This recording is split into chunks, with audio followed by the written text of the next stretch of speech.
neste momento, Deus, através desta emissora, leva até você mais um programa de fé, com hinos, orações e uma palavra poderosa a seu favor.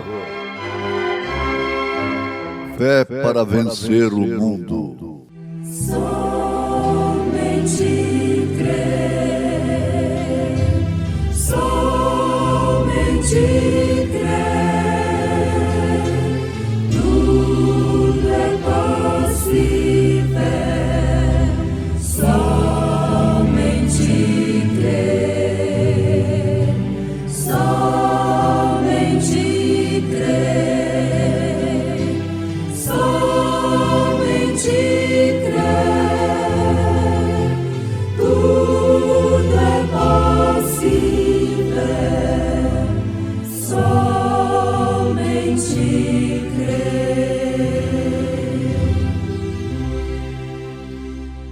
Porque em verdade vos digo que, se tiverdes fé como grão de mostarda, direis a este monte, passa daqui para acolá, e há de passar, e nada vos será impossível. Há um país.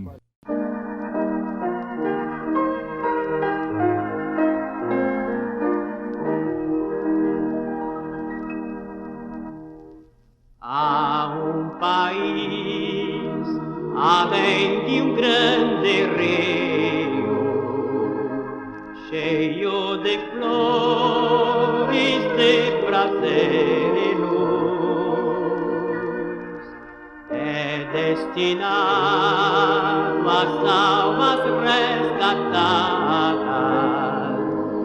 Ali não há mais pranto nem mais cruz. Lá onde a morte não mais entrará, nem mais pecado brilho tirará. Jesus, o Rei destas nações tão lindas, os salvos todos com prazer receberá.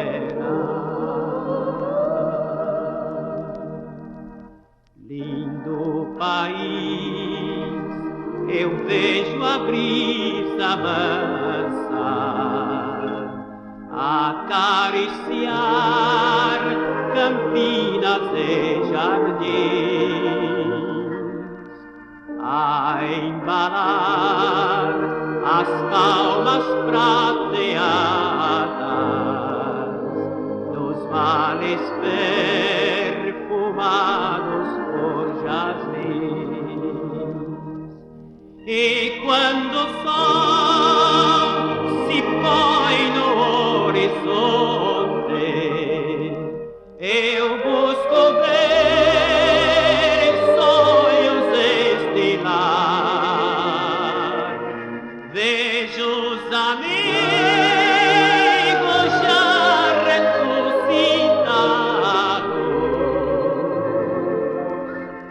e todos nós o nosso Jesus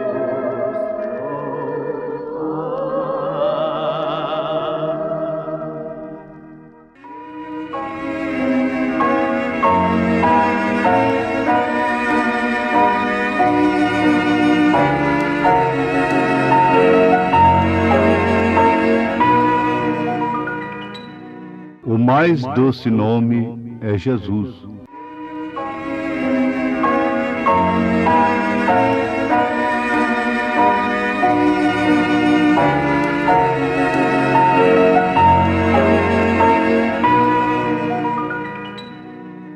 É consolo e paz.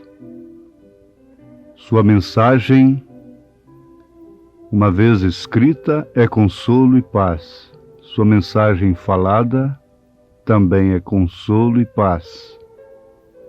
Por isso, nós a oferecemos com prazer, porque o mais doce nome é Jesus.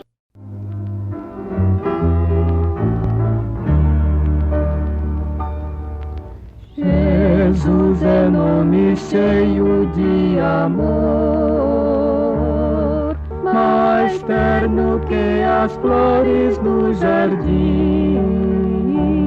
É consolo e paz quando estou em dor, alento sempre eterno pra mim. Doce sim é o nome de Jesus. E em nenhum outro há salvação, porque também debaixo do céu nenhum outro nome há, dado entre os homens, pelo qual devamos ser salvos. Lembrando este nome sem igual, as mãos do meu querido Salvador, feridas foram para me salvar, e o meu viver em suas mãos vou pôr. Jesus, teu nome paz me vem dar. Doce sim é o nome. Então arrependei-vos e cada um de vós seja batizado em nome de Jesus Cristo para perdão dos pecados e recebereis o dom do Espírito Santo. Morar em sua luz, lembrando este nome sem igual.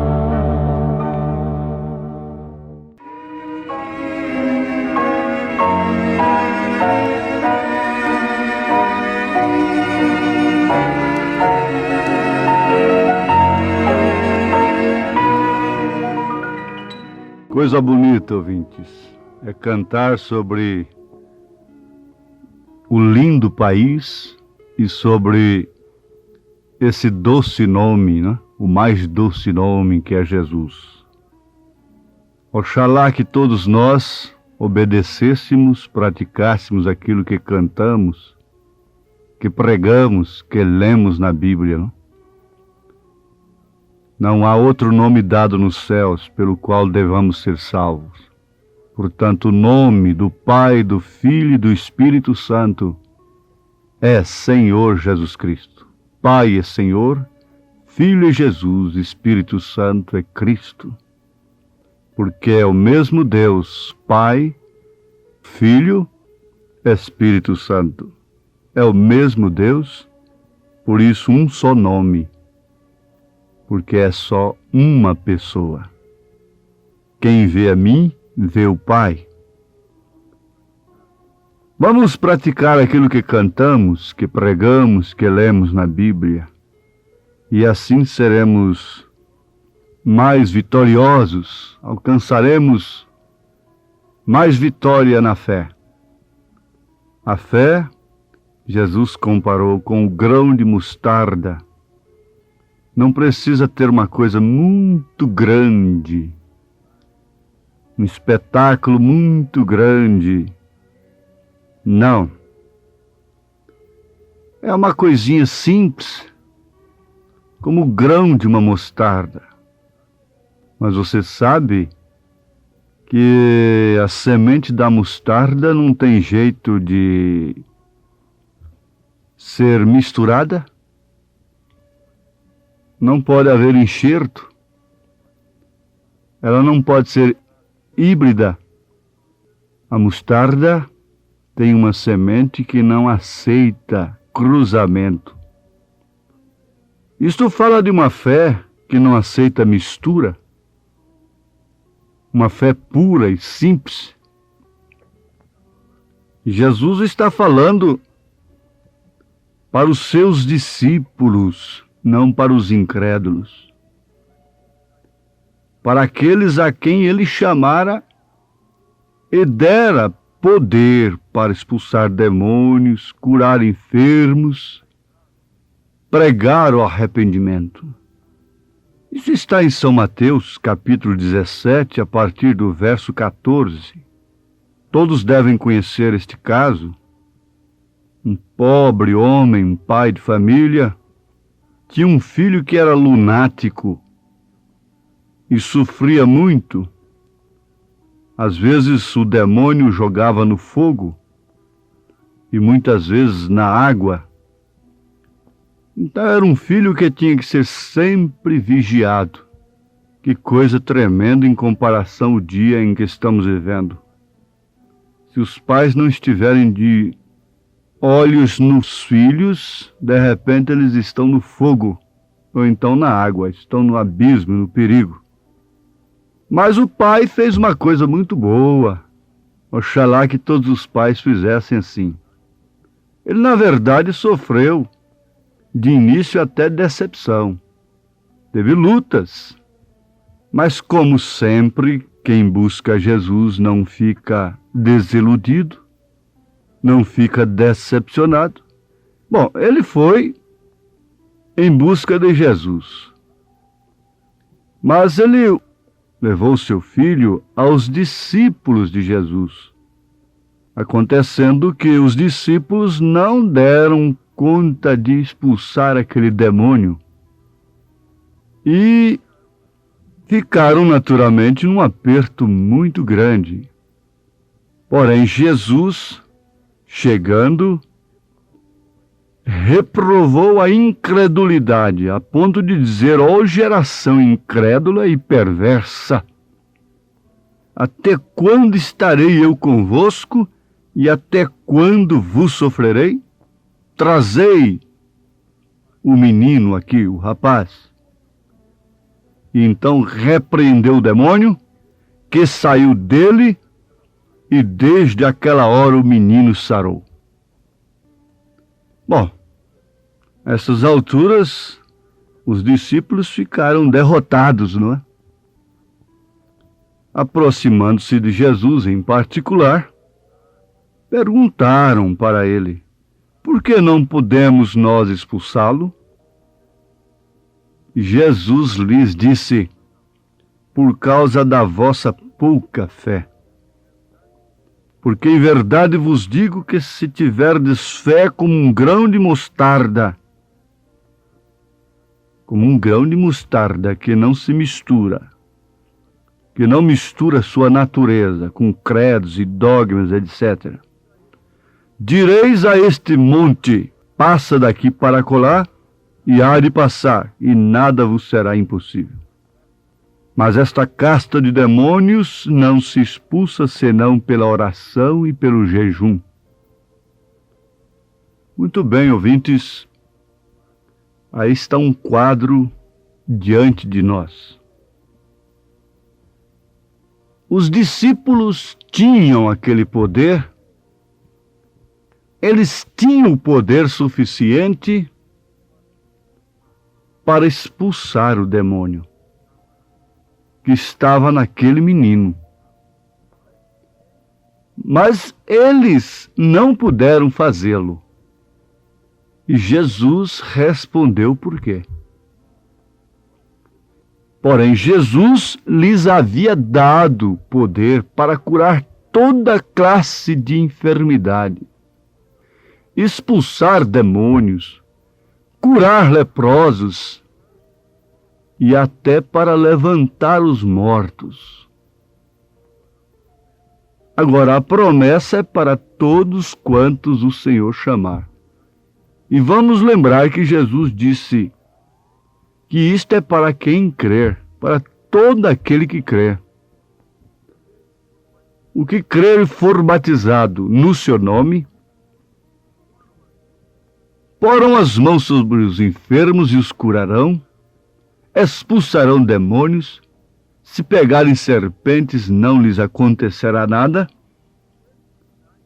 e estes sinais hão de seguir aqueles que creem. Agora, voltando para os discípulos, pensemos em nós também paralelamente com eles. Eu lhes dei este poder. Eu tenho lhes dado este poder. Agora, por que vocês vivem subjugados por demônios?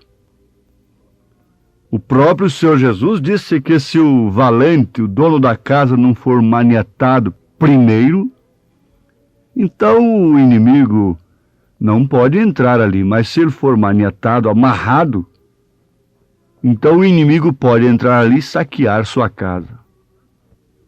Antes que os lares fossem amarrados pelos sistemas mundanos, carnais, impuros, imundos, eles jamais poderiam ser violados. A desgraça jamais poderia tomar conta das famílias. Agora, como podem homens estar prometendo coisas para o povo, que parece que vão levar o povo para os céus, como se o povo não fosse sofrer mais, sem pensar antes de tudo em expor o sinal, fazer uma limpeza moral e espiritual em seus lares, sem antes de tudo vencer o inimigo, vencer a Satanás, tirar os vícios, a imoralidade, as revistas imundas, os jornais imundos, o cigarro, o álcool, a jogatina, os bailezinhos baixos e funestos, espiritualmente e moralmente falando, de dentro de suas casas, as roupas manchadas do pecado, como disse São Judas. Vamos prometer céu para um povo mergulhado no pecado, que quer melhores dias?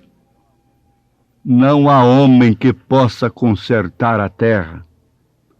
Eu não me refiro a esta nação, mas sim à terra, às nações, sejam elas desenvolvidas. Quanto mais desenvolvidas, mais pecaminosas.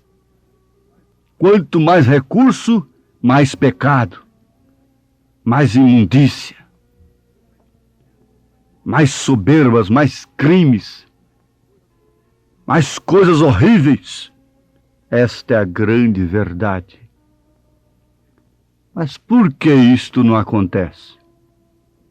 Bom, no seu lar pode acontecer. Muitos outros lares ficaram oprimidos por Satanás. Mas o daquele pai de família foi liberto, porque ele foi aos discípulos, ele foi a Jesus Cristo. Agora, Jesus lhes deu este poder, porém eles não tinham a fé para fazer funcionar este poder que tinham. Eles tinham cartucho, mas não tinham como detoná-lo. Estavam parecendo o elefante, com tanta força, e uma pequena moça fazendo o que quer dele. Tanta força, tanto poder, mas não sabem usá-lo. Todos os meios de publicidade, todas as leis que Deus criou, estão sendo mal usados. Estão sendo usados para a autodestruição, para a própria destruição daqueles que usam. E isso é poder. Isso é poder. Pense nisto um pouquinho. Mas um poder mal usado quer dizer autodestruição. Foi quando eles fizeram a pergunta para Jesus. Agora, Jesus era aquele que tinha o poder e podia exercer o poder. Ele tinha aquilo que ele professava, aquilo que ele pregava. Ele tinha fé juntamente com o seu poder. Por que foi assim?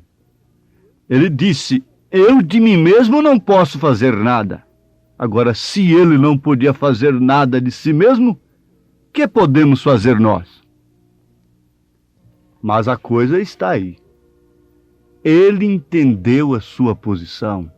Ele sabia o que era, porque as Escrituras haviam prometido que ele faria essas coisas. Então, todas as Escrituras se entrelaçam para provar que ele era exatamente o que as Escrituras prometiam. E ele sabia quem era. Então ele confiava no que Deus havia feito dele. Mas nós ficamos pensando assim agora.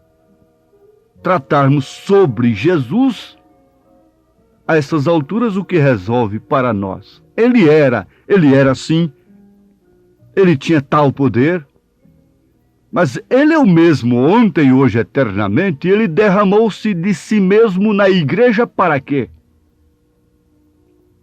Agora, se assim foi com ele, não podemos nós confiar no que Deus tem feito de nós? Ou seja, crentes, homens e mulheres, crianças e mocidade, que têm uma fé pura, sem mistura, que tem uma fé que conhece a sua voz quando ele chama, quando ele fala, que tem uma fé como a semente de mostarda. A coisa não está implicando somente o tamanho da semente, mas também a natureza e a qualidade da semente, que não tem possibilidade de ser misturada. Não tem possibilidade de fazer um híbrido ali.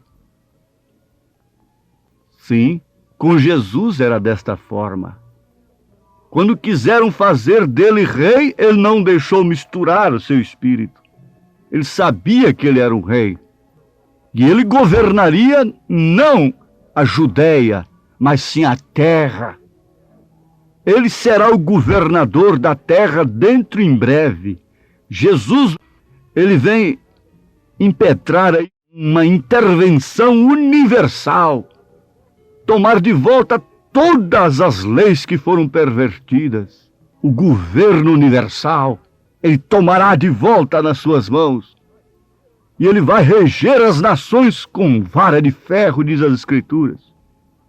Com ele, aqueles que creram com a fé igual à semente de mostarda, que não pode ser misturada, cuja natureza é pura e não aceita ser hibridizada, misturada, ser um híbrido.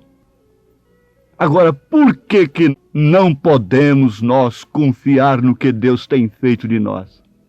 Crentes verdadeiros. Ele tinha fé no que era. E se você é crente com a fé igual a uma semente de mostarda, você terá fé no que você é. Você é um crente no que Jesus diz, no que a palavra diz, em relação ao porte da mulher, do homem, em relação ao seu batismo no nome de Jesus Cristo, em relação à unicidade de Deus.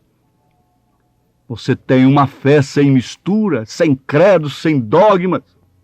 Você é um crente e você tem fé em Deus. A Bíblia nos diz então agora, se o nosso coração não nos repreende, então nós temos paz com Deus. Nós podemos conhecer sua voz. A voz de Jesus quando ele chama. Se você tem esse tipo de fé, você conhece que esta é sua voz.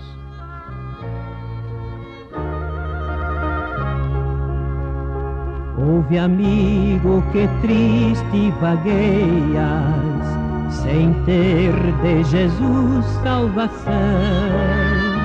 Uma voz meiga e doce te chama. Agora só nos resta dizer: Deus os abençoe com esta mensagem de fé. Em nome de Jesus Cristo. Amém.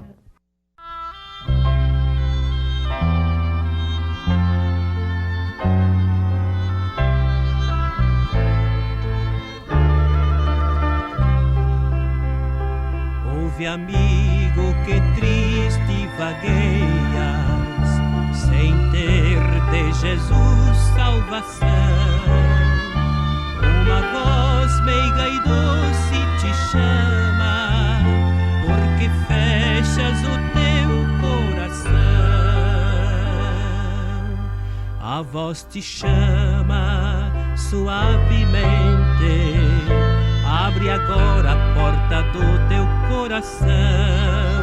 A voz te chama com insistência, pois em teu coração quer habitar o perdão Jesus Cristo oferece.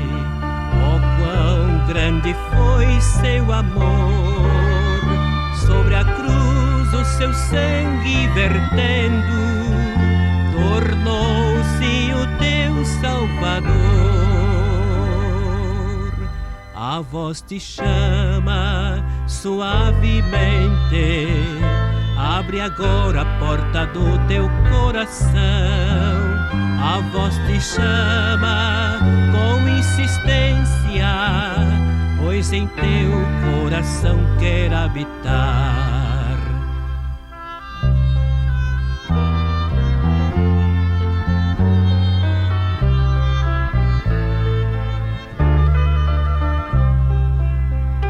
Esta voz que tão meiga te chama, em breve há de silenciar, e então será tarde, ó amigo, sozinho tu has de ficar.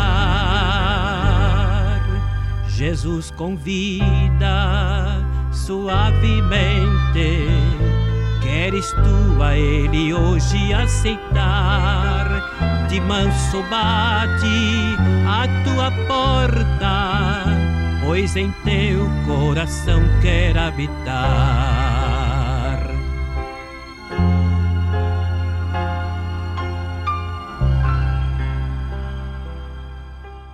Quão grande és tu, quão grande és tu, Senhor meu Deus, quando eu maravilhado fico a pensar nas obras de tuas mãos, no céu azul de estrelas pontilhado, o teu poder nos mostra a criação. então minha alma canta-te, Senhor. Quão grande és tu, quão grande és tu.